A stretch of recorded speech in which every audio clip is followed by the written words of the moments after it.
What's good, y'all? It's Cavalier, and we're reviewing the first verse of Veritas, one of the songs from my full-length Private Stock, produced by Iman Omari.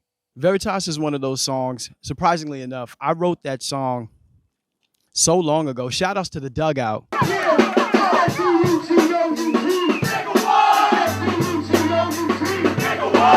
The D-U-G-O-U-T, nigga, what?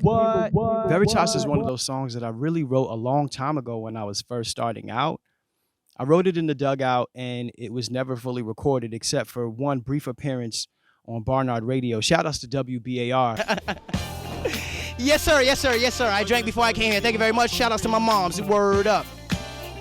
It reflected on a lot of personal things that happened in my upbringing, a lot of the trauma that I guess I was processing, and somehow found its way onto Private Stock, where I made commentary about my experience. Some people wrote about it as it being a Black experience or Black American experience, but definitely my experience growing up. So Veritas, Latin for the truth, is what that song is referring to. But let's just hop right into it.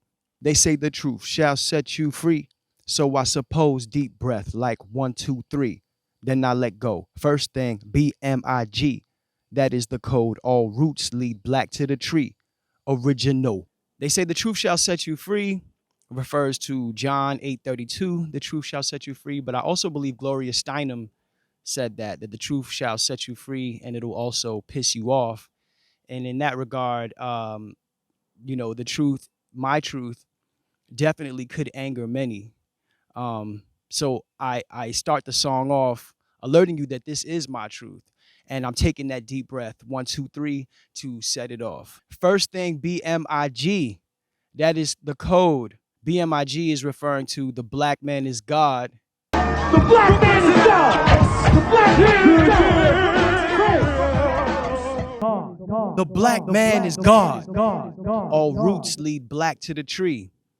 Talking about the origin point of civilization, right? All people, as we know it, come from the continent of Africa. So all roots lead Black. All roots lead Black to the tree, to the source. Original gun clappers. You know, I'm from Brooklyn, so original. Let me chill before these white people come after me. Man, stand on your own 2 feet. Retrace steps like, damn, where we put our key.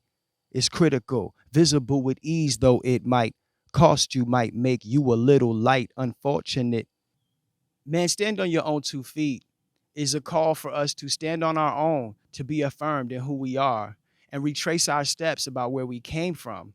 When you lose your key, you find yourself retracing your steps and going back to all the places you walked where you thought you might have left it. And with us, I feel like it's our sense of pride, our identity, our heritage, and we have to retrace our steps because all routes lead Black to that, to our source point, our point of origin. Visible with ease, though it might cost you. It's easy to see, but when you point out these harsh truths, you're often punished for them, right? So visible to see, though it might cost you, might make you a little light. Unfortunate, light in the pocket, right? Your fortunes are low, so you're light in the pocket, but unfortunate, the consequences of the truth just not being popular, you know what I mean? And I think we often try to turn away from these ugly American truths. Touched by thoughts of homicide, human beings turn lost souls to haunt dreams I already won't doze. Eyes froze on free, close to where they close off. We cloak better with these clothes off. Touched by thoughts of homicide, human beings turn lost souls to haunt dreams I already won't doze. You know, when you've seen murder, when you've seen unnecessary death growing up, and it contradicts what you're taught about how we're supposed to live and how when you live a good life, you go to heaven. What happens to your souls when you meet a tragic fate, right? I think that's something I was pondering when I was writing that at that time. Um, you know, what is our human experience in an environment like that if it just leads to trauma and death? To haunt dreams I already won't doze.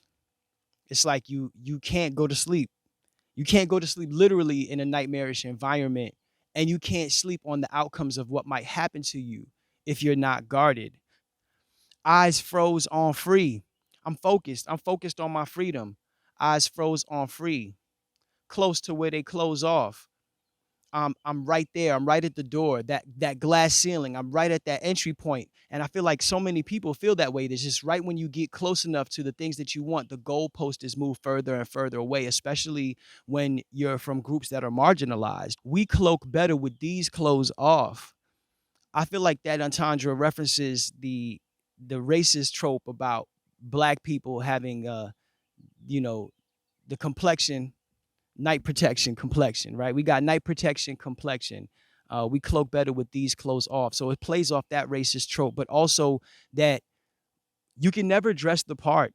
You can never dress, you know, we have these respectability politics. Like if you simply just normalize yourself and dress into how the oppressor's viewpoint wants you to be looked as, that all your problems will go away, and they won't. We cloak better with these clothes off, man. You better off showing up to work in your hijab. You better off showing up to work in your yarmulke. You better off showing up to work in your dashiki. You'll get a better gauge of who's really around you.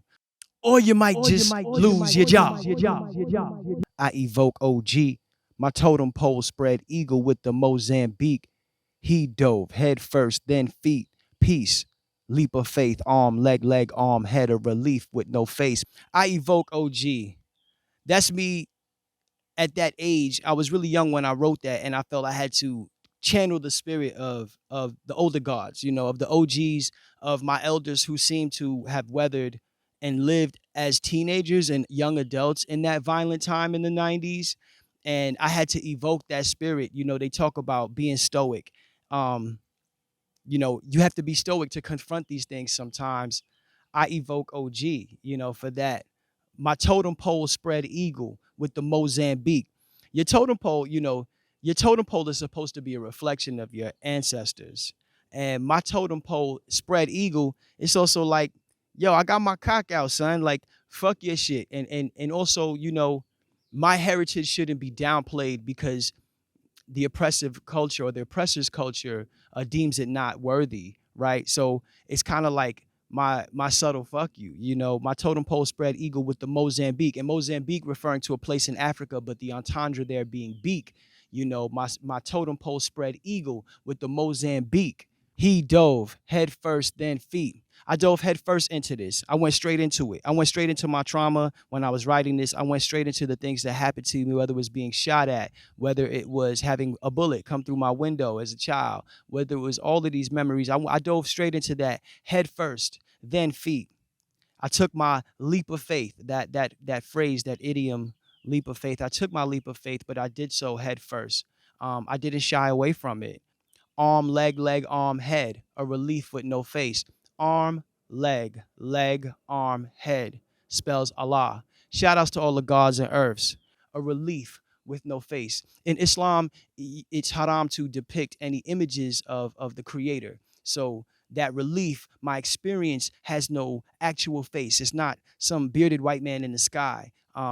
It's my relationship with God. It's my existence. Arm, leg, arm, head. A relief with no face.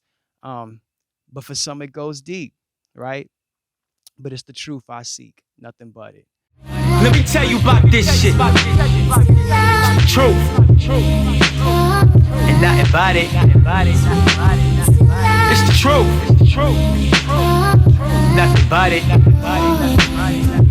Let me tell you about this shit.